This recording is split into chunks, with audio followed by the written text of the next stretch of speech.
Welcome to the No Picks After Dark podcast. I am your host, Aaron Dante. Folks, we got a hot one today. I'm telling you, a real hot one. This episode has been in the making for, I want to say, 2 months. Okay? People I got on the show, Baltimore legends. I first found out about them at one of their restaurants in Northeast Baltimore. And I was like, I got a soul food place near my house. And I said, all right, I had the egg roll going over there. I was like, yeah, this is legit right here. And then they had a restaurant downtown. Used to go to brunch once a month there. Love that. And they have so many accolades, but this story is not about me today. It's not about me at all. Without further ado, welcome Chef David and Chef Tonya. Thank you for coming to No Picks After Dark podcast. How y'all doing today? Good. How about you? Great. Thank you for having us. Hey, I appreciate you guys coming on today. I mean, I want to shout out to Marissa. She was like, Aaron, I need to get him on the show. And I'm like, they busy. They on national TV. I'm just a regular podcaster from Baltimore trying to make it happen. We always work for hometown. Appreciate Always. And just before we was talking, we found out we have something in common. Upstate New York, Casanova, Syracuse. Syracuse. Oh, man. It's going to be a good show, folks. It's going to be a good show. Buckle your seatbelts up. So, folks, we have two of the top chefs around, okay? I don't know about that. Oh, come on now. Alrighty. Don't be shy. It's not being shy. Listen, we're just humble cooks. Yeah, we just understand that there's a lot of talent out there. A lot of talent. So absolutely. But we're glad to be in the mix. Yeah. Great. So tell the folks a little bit about you. Are you guys from Baltimore originally? Yes. I was born and raised in Baltimore. We were actually born in the same hospital. Yeah, I didn't even know. So both born in Baltimore, both born at Sinai Hospital here in Baltimore. So I was born in Sinai Hospital, 1980. Wow. We're not going to tell you that. 1980, Baltimore. But so growing up, what are some of your favorite foods growing up? Like mine's for me was like I was telling you guys, fried okra, catfish, fried and green tomatoes. Oh yeah. Fat back, you put in the back, you scoop it up with the cream and corn. Oh yeah. So what about you guys? This is your show. This is not my show. Here you go. Favorite foods growing up? Oh my goodness. Wow. For me, always was my grandmother's succotash, this dish that she made, her fried chicken. Yes, and then she also had, I don't even know the name of the dish. It was like this greenish, like marshmallowy. I think they called it ambrosia. Oh, ambrosia salad. And she made it especially for me because I couldn't eat coconut, so she always made me some special. So that was one of my favorite things. Yeah. Look, I don't even know what to say. Of course, my grandmother's fried chicken. Oh yeah. Her biscuits when I was coming up, and something real simple. Coming up, my grandmother had so many grandchildren. And, we always had snacks, and it was never junk food. But one of my favorite things was saltine crackers and cream cheese. Okay. So, as a kid, and I still think about those little simple things, simple dishes, or cucumbers and salt and pepper with vinegar, and you add the onions and tomato. Those simple dishes are the things that I remember the most. I love hearing that. So, who were some of your influences for you guys to get into, eating and cooking? And was there somebody like grandma cooking all the time? Was there an aunt or uncle who was always cooking up at family functions? How did you guys get involved to the game of cooking? Yeah, for me, it was my grandmother who inspired me originally. That was kind of really I've always been chasing her. In terms of her recipes and it was the flavors that she was able to come up with. So my grandmother and my wife too, because when I got into cooking professionally, I had just gotten married and I had been cooking, before, but I really wasn't I wasn't sure what I was going to do with it. So it was when I met my wife is when I really decided, okay, this is what I'm going to do for a living. And I really pursued it at the time. So it was really the women in my life that got me inspired to cook. And for me, it was, it wasn't my initial thought to go into food. Nor me either. We weren't in that direction. I was supposed to be going into fashion and art.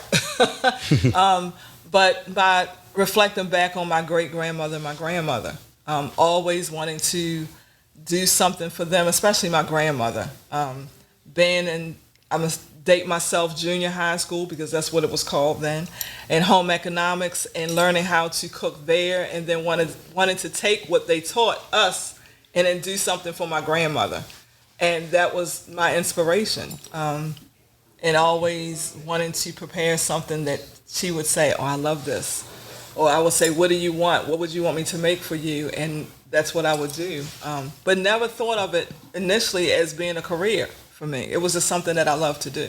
Okay, so how did you two get into the food and hospitality industry? Like, how does it even happen? Well, I mean, for me, the business for us really started when I was working for an independent record company at the time, and we brought this national artist into Baltimore. And I was, backtrack, I'm a musician. That was my first love, so I'm classically trained in piano. Taught myself how to play the bass guitar. I was a studio musician and engineer for a number of years. So working for an independent record company, we brought this act in. He had this writer, and I'm looking at, the owner. He's looking at me. He's like, you got to figure this out. I'm like, oh, I don't know how to do this stuff. So I said, oh, let me call my then girlfriend. So I called Tonya, and she's like, yeah, just send it to me. I'll look it over. And then she gets it, and she's like, yeah, I could do this, no problem. I was like, really? Perfect. So we hired her to do it, and what I saw what she had put together for his green room and then how much she charged, I was like, oh, okay. There's some money to be made in this business. And you can channel your creative energy into it. I mean, it would look beautiful. I was like, okay, yeah. So we decided to start a catering business after that, and that's where it all started. That's amazing. I wasn't ready for that. I'm sitting here like, I'm about to get my pen and paper out. Like, and by the way, it was Chub Rock. It was Chub Rock. That we brought into Baltimore. Wow. Once again, dating ourselves. Sorry. Yeah. Hey. If you like music, you understand. Yeah. If you're a music head, you definitely understand the Absolutely. music. Wow. So, Chef David, we're going to talk about you real quick. Uh-oh.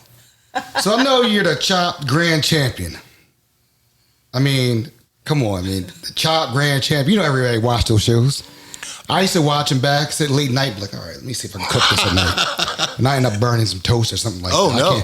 But tell me a little bit about that experience. Like, how did you even get involved? Like, how does it even, what do you just sign up and say, hey, I want to be on the show? How does it even happen? I think there are a couple ways you can get on the show. I think for me, I think they reached out to me, and I think they had reached out a couple times, and I had said no a couple times.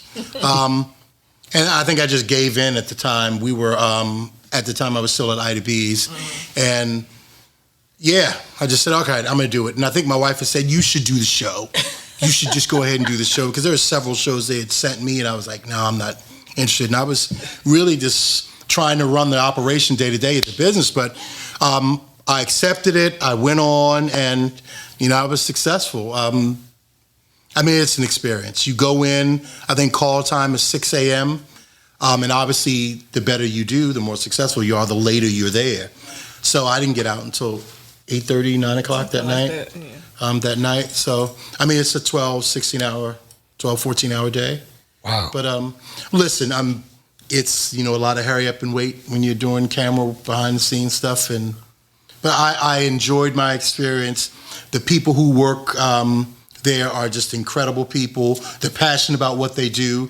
They want you to feel comfortable because they want you to be successful. So I had a good experience. I really can't say enough about the Food Network and was it Alien? Forgive me, I can't remember the company. But the company who casted me to do it, they treated me very, very well. Well, congratulations again on Appreciate that. it. Congratulations. So we're going to spin around, get around to jump around the whole conversation, No worries. okay? So when did you guys know you wanted to build your own brand, your own business? Like, so let's start off with, you did Urban Soul. How did that all come about? Was that the first business, or you said the catering was first? Mm-hmm. Catering was first. And then you said Urban Soul second? Mm-hmm. Urban Soul, yeah. Well, we were going to open up another restaurant prior to that, and it just didn't work out for us. It just wasn't the time. So Urban Soul Gastro, Café, and Lounge was our first concept.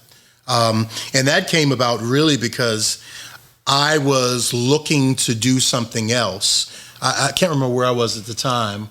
Metropolitan. I was at Metropolitan Kitchen Lounge. Metropolitan, and you just got finished doing consultant work. Okay. And you were looking at, I need to decide on what I'm going to do. And he stepped out, leap of faith, because he actually answered an ad, which I was scared. Yeah, she's scared. But somebody had put out an ad about looking to partner with someone that had knowledge of food and beverage experience. Food and beverage restaurant, and he answered it, and then they met, and he said, I think I want to do this. And I was like, okay. So, and he said restaurant, but then it was going to be a carryout. And I was like, okay. Yeah, she wasn't too happy about that initially. I was like, I guess that'll work. He said, but I have to start somewhere, and they met, they agreed on it, and the whole process of starting it was amazing because we were in the process of putting our youngest son in college. So we were actually in Florida trying to enroll him while he's on the phone trying to order stuff for them to open up that weekend. So we're trying to deal with all of this while enrolling our son and making sure he has someplace to live and everything else, and getting him started and get right back on the road to get back so he can open up Urban Story Soul of my life. that weekend. I love this. Folks, we get behind the scenes. This is how we ain't going to drop some jewels and gems. They already been dropping them, but this is behind the scenes. This is why this podcast is what we do. It's the things that you don't want to do. I mean, that's multitasking right there. Yeah, I mean, and then Urban Soul was born, And it started out in the back of a convenience store. I don't know if you remember that part of it. Okay. But initially, we were like this little window in the back of this convenience store, so you had to walk through, the toilet paper and the Drano and all that stuff to get to our window.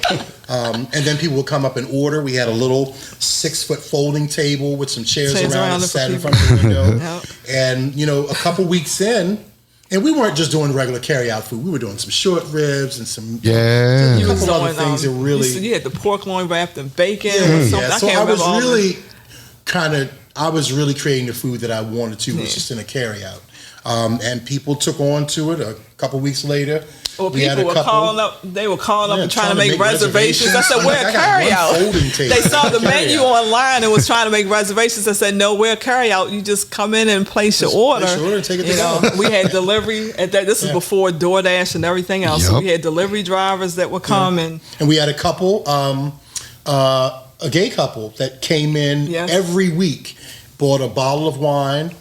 Her and her wife, they would sit down, order their food. And sit there and at eat. The folding table in the convenience store with a bottle of wine, eating our dinner. And we was like, we need to change. Yeah, I felt bad. I said, we need to make sure we had plates and flatware. So we started having plates and flatware available for people that wanted to eat there. Because of them, that was the start.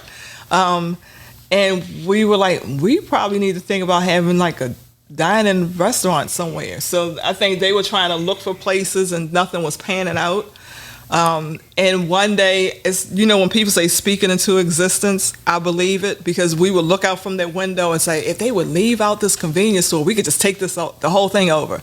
And we said it over and over again. And the next thing we knew, the owners of the convenience store said, we're going to condense the convenience store into the liquor store next door. And that opened up the space. For us, so. And we shut it down for like about 2.5 weeks and redid the space and reopened it as Urban Soul.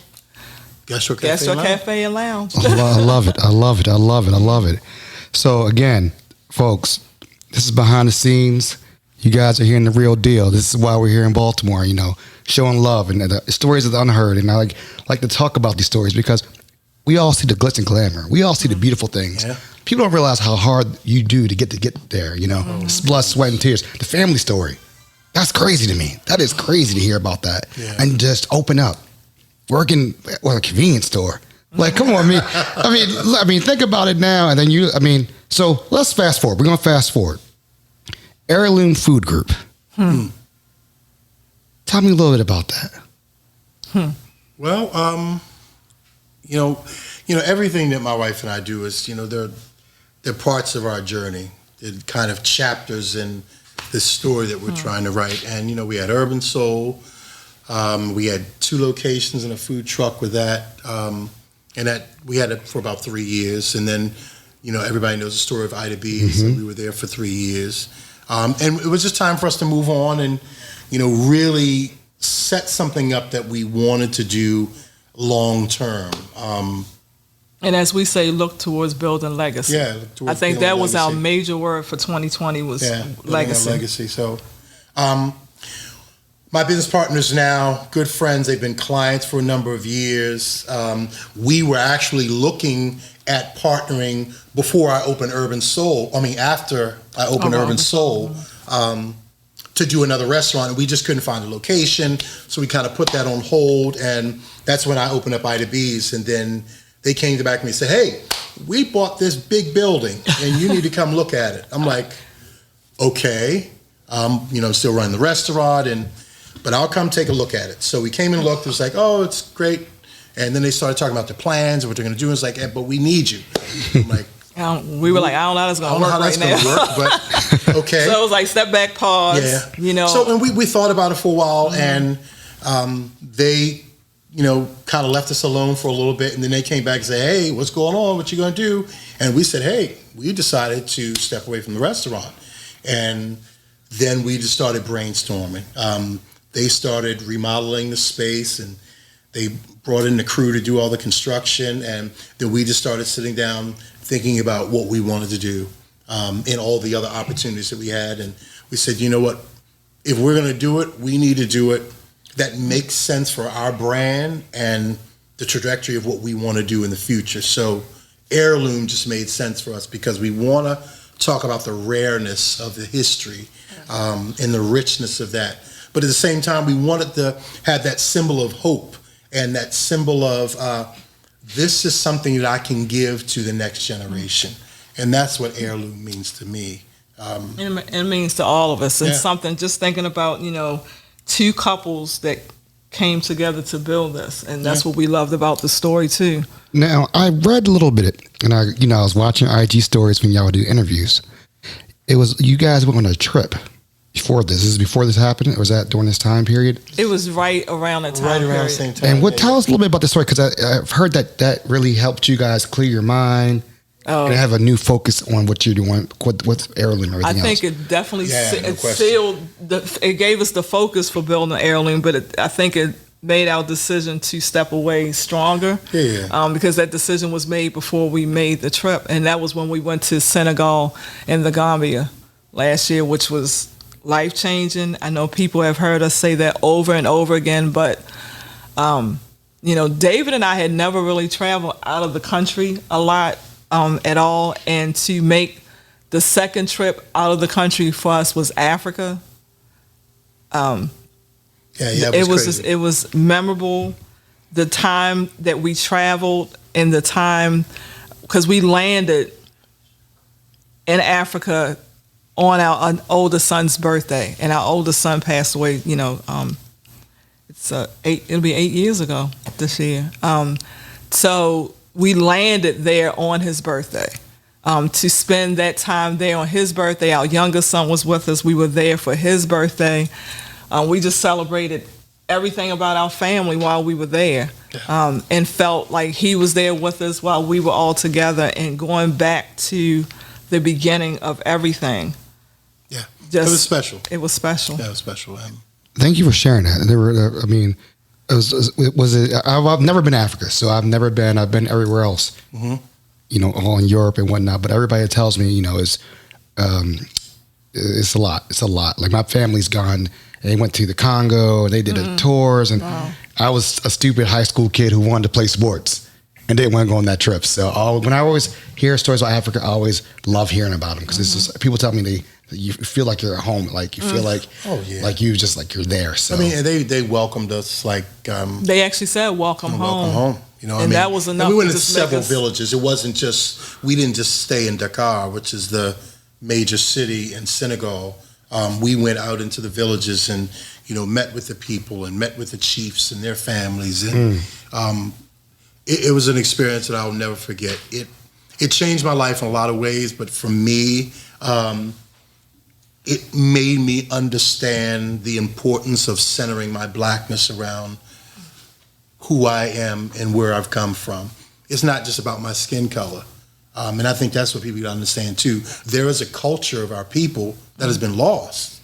And we just wanted to connect with that. And once we got there and they embraced us and, they told us that we never forgot about you, man, it was emotional. Yeah, it was just emotional. It was one of the most life-changing things I've ever experienced. All right, folks, we'll be right back after these messages. Folks, we are back, and again, we're with Chef David and Chef Tonya Thomas from H3irloom Food Group. Folks, I'm telling you, this is the real deal story right here, and I feel honored and appreciate being here. This is amazing. Thank you guys for having me here in I call it home. Your establishment, Right. I felt like I wanted to kick my shoes off a little bit and relax. That's what I really wanted to do, but kick them off. Yeah. But this is what it's all about, folks. And let's talk about what makes the food group first a catering company. What's the difference? What do you mean? Yeah. What makes so you have a food group and you first a catering company, That's like what you guys are going on. Yes. But for us, when we started this, we wanted to make sure that whatever we did and all the things that we did, we could, kind of put under one umbrella. And that's why we decided to create a food group, because we have all these different things we're going to do. My wife and I are currently working on a book. We've got the catering company. We've got a couple fast casual concepts that we're developing. We're trying to acquire land. We've already acquired some land down in South Carolina. We're looking at doing some things here in Maryland as well. So we've just got a lot of things that we want to do. And we wanted to make sure that was kind of all in one place and that all these things work together. So the H3irloom Food Group was just natural for us, instead of just creating a catering company. Or just creating a restaurant. Yeah. It was more than that. Yeah, and we wanted everything to everything's from one origin. And those stories just emulate from that, but they're all together. So I heard a little rumor on Facebook and social media. You guys got something going on July 10th. Oh yeah. I saw it and it had something with seafood, and I was like, and I missed the first one. We're going to talk about that. But can you share us about what inspired you guys to do this private dinner setting? I saw it was give it 6 or 7 course meal, 8 course meal. How many courses? The first one was 7 courses. 7 course meal, and I was blown away from the photos. I was like, I got to go to the next one, and I'm on the tickets are. No, sorry, the first one. Sorry, the first one came out, and then the second one's coming out July 10th, and tickets go on sale June 25th, right? Yep, June 25th. Episode will be past that point. But that's my birthday, so I'm going to buy tickets for that. That's my birthday present to myself. Happy birthday. So I will be there for that. Tell us a little bit about that. What inspired you to do that? And where can we buy tickets? This is something we've been doing for quite a while. We started these dinners really when we did them at Urban Soul. We did dinners at Urban Soul. It wasn't a big thing. Everyone didn't know about it. And of course, at Ida B's, the diaspora dinners that he was doing monthly, it started there. And of course, partnering with our partners, with Floyd and Linda, this is something that they love, and we've always talked about with H3irloom, what we wanted to present and bring to the city, which was also showing Black excellence, and that and just showing a level of what can be brought here. A lot of times, a lot of people here, in order to experience it, they've traveled to DC and somewhere else. But you can have that same experience here, and that's what we wanted to be able to bring. You don't have to leave Baltimore to get that experience. Yeah. You can have it here, and that was the start. That's kind of that's the reason. That was the start. Kind of our inspiration behind it, So this one is called The Shores of Us, and it is really our kind of journey through the diaspora and touching the coastlines, of all these different continents. So whether it's the African continent and the Ivory Coast, or if it's the Blue Coast in France, or whether it's the Eastern Shore, the Chesapeake here, we're going to be touching on these different continents and talking about the food and the wines that we've paired with them, and just giving people a little background about, why these areas are so important and the significance they have to the influence of the foodways that we have today. So, and not just the food, but also the techniques that are used as well. Yeah, we got some crazy stuff. I'm going to be I'm curing a goat leg. So Italians make prosciutto, and I wanted to have that kind of element in one of the dishes. But I didn't want to use pork, so I'm curing a goat leg, and we're going to be shaving that in some of our handmade pasta. That's one of the dishes I'm really excited about because I just love using these old techniques that our ancestors have used and incorporating them into these new dishes that we're creating. And it's something that I'm passionate about, and I'm just happy to be doing it. Wow. Yeah, you got me. I'm hungry now. I'm hungry. You like goat? I do.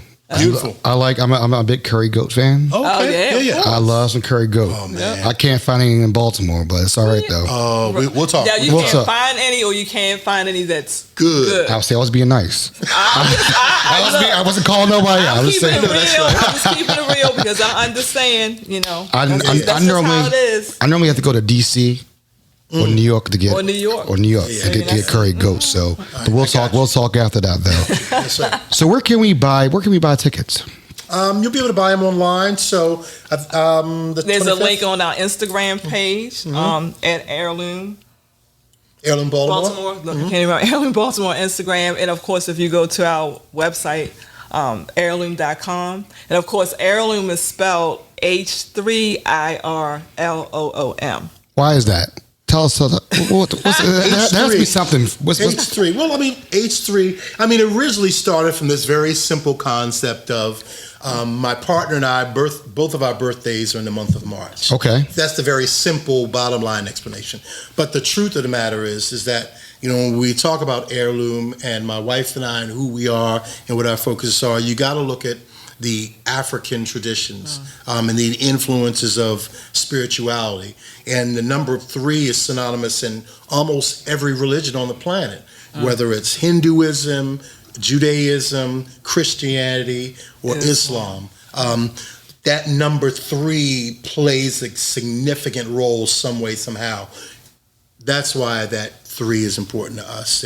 It makes us aware of not only our contributions, but the people that came before us and what we represent. Nice. So, what was the feedback from your first dinner, the Feast of the Flowers? What was the feedback for that? Because I saw photos of it. I saw videos of it. I know we were happy. Everyone loved it. That was, anyone is nervous. People probably say, why would you be nervous? You've done this before. You don't understand. Each and every time is like the first time. Yeah, that's right. So you're going to be nervous. And just how everyone was just overwhelmed. They loved it. They loved the experience, the atmosphere, the food. It was great feedback. They were like, the first thing everyone asked while they were here and afterwards is, when is the next one? And that's all we needed to hear. Yeah. And we said, okay. Yeah, and she's right. Because I've been doing this for a long time, but whenever you're doing something you've done before, and this is what we try to do with these dinners when we create these dishes, it may be items or ingredients or even some techniques we've utilized before, but we're trying to present it in a new way, always something. And when you're doing that, you don't know how it's going to be accepted. Sometimes it's a success and sometimes it's an epic failure. You just don't know, but I'm willing to step out on that because we have a story to tell and we have a mission. It's not just about how the food tastes. It's about the entire journey of how that food got to me and then how I created and got it to you. I think that's powerful. I love it. I love hearing about this. So I hear you guys are branching out on some products. I'm looking at them right now. Okay? You want to taste? Yeah, definitely. Some new hot sauce trio. Yeah. Yes. So you're doing everything in threes. I like that. Doing everything in threes. Okay. All right. So tell us a little bit more about that. Let's see what we got going on. All right. Well, so we started off with these two originally. So we have Sweat and Sosu. Okay. Sweat is our American style hot sauce. Okay. On a version of our American style hot sauce. So this is preserved tomatoes, some Thai chilies, habaneros, obviously some vinegar, and some of our proprietary spices that we won't talk about. So that's Sweat. That is our version of American style hot sauce. Okay. And then you go from that and you go to sosu. Sosu is a pepper sauce, an African style pepper sauce. So this one has got a lot of heat to it, a lot of flavor. Be careful, you might not want to consume all of that. I did the first one, so you know I'm about to be sweating in a minute. Well, yeah, you probably will after this. All right. But this is sosu. So, Scotch bonnets, habaneros, garlic, some Burberry. There's a bunch of spices in this. Folks, I'm waking up some right Rogers now. curry. Woo. Yeah, so this is a really, really flagrant, rich sauce that you could put into a gumbo or a stew or something like that. Or if you wanted to roll your wings into it, you could do that as well. This is what I saw. I'm thinking about wings right now. Yeah. And some blue cheese. Oh my God. Oh man. He's like, I gotta cool it down. Now, this one, this is smoked. This one has not hit the market yet. It's being released with our hot sauces that are going out now. So you're going to be tasting this for the first time. Nobody outside of our circle has tasted this sauce. And this is the first black hot sauce that'll hit the market in the United States. Got an exclusive here, folks. Exclusive. Black hot sauce. Black hot sauce. All right, now, so I take it easy on this one, or is No, it? this one is not as bad. Sosu is the one. Kind of, Sosu was no joke. Yeah, this one's a little bit more floral and flagrant, but it's fragrant. It's not gonna heat you up as much as sosu. It's got heat to it, but it's smoky and Ribs. You can put this on a pork shoulder. On a pork shoulder. There you go. Hey, I'm down south, boy, so I like pork shoulder. That's what I'm thinking about. Yeah. Wow. Okay. Wow. Yeah, you could use that as a mop on your when you're barbecuing. Yeah, that's what I'm thinking. I have a huge smoker in my house, so now you got me thinking. No, definitely. All right, I'm coming to your house. Hey, we do it big. I can put 8 racks on my smoker. Oh, Okay. I don't play games. that's a smoker. Okay. Oh yeah, I like we have fun. We do. I cook it for my neighborhood when we do a big neighborhood outing. I always do. Hey, Aaron, you gonna cook those ribs? You know it. So that was delicious. Well, good. I'm glad you enjoyed it. I'm not gonna lie. The second one, it was heat. Sosu. But that would go great with some wings. Wow. That is delicious. And this is our brand new packaging that we've come up with. Show it to the camera. Yeah. Show it to the camera. There you go. People here. There it This is. is a new packaging. Lift it up. There We you go. had a different look before, but this is the new packaging that's going to go out with the 3 sauces. So, we're really proud of the box and the packaging that we've come up with. We got a great team that is really involved in putting all this stuff together. I wish I could take credit for it, but I can't. But they've done a great job of putting all the stuff together for us. So, really happy and proud about this product. This product line that we have, and can't wait to get it out to people. When will this be out on the market? Well, people can actually you can order this now. It's up in order, and we start shipping next week. Yep. So shipments start going out Start shipping out next week. Right for 4th of July, huh? Yeah. For those girls, huh? Okay. Oh man, I'm about to. Yeah, so if you're getting ready for your barbecues, then make sure you have a hot sauce. This is a good gift. My dad loves hot sauce, Oh, There you go. and so you already sold me. Good. I mean, We got 3 unique flavors that can satisfy anybody's palate. and black hot sauce. Black hot sauce. That's the first time I've ever seen something like that in my life. Good. You might take. I'm gonna tell you, I'm a Louisiana hot sauce guy. I got you. Crystal. Crystal hot sauce. Hey. Okay, I'm a Crystal. I don't do red hot. I don't do Old Bay. I don't do it. I'm doing one. I'm from Baltimore, from Maryland, but I'm sorry, the only hot sauce I use is Crystal. Okay, you know what about it. That's all it's Crystal. I don't touch anything else, but this is better than Crystal. This right here, It's different, yeah. It's different. it's different, but Yeah. it's hot. But it's lingering in my tongue right now. So amazing. Thank you so much for sharing that. I appreciate that. Wow. So I'm excited to break news on another new project you guys are working on. I'm hearing about Sunday suppers and modern soul Mondays. Tell the folks a little bit about that, because now, I know somebody in high places. I might have slipped him $100 bill a couple times, but I know somebody. Okay, I got you. Well, Sunday suppers really is an opportunity for us to kind of give people what they want. I've been getting emails and phone calls about the smoked fried chicken that I used to do at Ida's. And since Ida's closed, obviously they can't go there and get, that anymore. So I said, you know what, let's just do something on Sundays. And that's traditionally when fried chicken was really served. It was a special occasion. So we said, all right, well, if we're going to do that again, it's only going to be once a week for families to come pick up food and they can take home and have a meal together. Right. Bringing back the Sunday suppers. And if we can play a part of that and bringing that tradition back, then that's what we wanted to do. So that's what Sunday suppers is about. So you'll be able to pre-order, come get your food, take it home, and enjoy it with your family. And then Modern Soul Mondays is really our way of introducing this concept. So Modern Soul is a concept that we've been developing for about 2 years now. And we're finally ready to launch it as a pop-up. So this pop-up is our way to get proof of concept. So Modern Soul Mondays, again, we chose Mondays because typically everything else is closed. You're right. Mondays. People can't get anything to eat. So we said, okay, let's fill a void and let's introduce this concept at the same time. So Sunday and Monday, Sunday suppers on Sunday, Modern Soul Mondays. I sound like I got somewhere to go on Mondays now. Same thing. In Northeast Baltimore, everything's closed. Yeah. Everything. I mean, in a lot of parts of Baltimore, I know it's times, trust me, being in the business, we always don't want to cook, even for ourselves. And like, what do we want to grab? And we look, and there's nothing open on Mondays. And of course, we pick Mondays because it's the one day that we were always off. Right. And so everybody else is off on the same day. And that's when we say, we probably should think about just doing something on Mondays. Yeah. And it fits with the name Modern Soul. Everything just seemed to just sync together. Okay. So now, are you guys ever thinking about having? I know you have the feast and the dinner come on July 10th.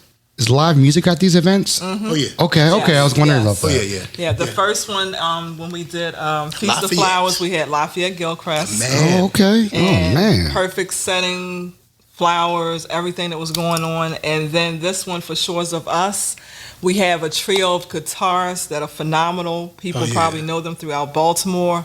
Carlos Brickhouse, Rowan Chapman, and Ron Williams. The BWC Trio. Yep. And they're going to come and play contemporary jazz, little bossa nova, being the Shores of Us, giving the whole vibe. We always want to give the whole experience, the food, the atmosphere, and the music all tied together. You know this is going to sell out right away, right? We hope so. It's going to. I mean, I know we had fun at the first one, and everyone had fun, and we hope it's the same way with this one. I mean, listen, we do these events, and we say multiple courses and wine pairings, but we don't do pretentious events. This is for people to come in, relax, and relax, have a good time. Obviously, you're going to have the table setting; it's beautiful. Have your wine glasses and all the silverware and all that stuff. But when you come in like you're at home. You relax yourself. You sit down and allow our staff to take care of you, and that's what it's about for us. So, with the uncharted waters we've been in with the pandemic, I know it's killed the restaurant industry. We have to rethink of how we do things now. Yeah. What is your guys' take on it? We're coming out the pandemic, but do you guys see the restaurant industry, the food industry, hospitality industry changing as a whole? What do you guys see going forward? I mean, just, our space is going to be a little bit bigger, smaller, wider. Is it going to be more outdoor dinners, like al fresco, things of that nature? I mean, I think you're certainly going to see more people doing more outdoor stuff if they have the space to do it. And the ability to do it. Of course, the climate and the weather depends on where you are and how far that's going to take you because, here in Maryland, we do have winter.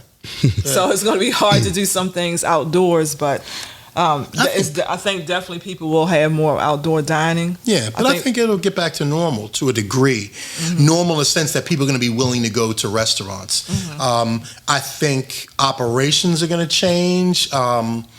And how we interact with guests, that is going to change. I'm hoping the climate in some of these restaurants are going to change internally on how we interact with each other, meaning staff and owners and all that stuff, because it's in a lot of places it's been toxic. And I've certainly worked in them.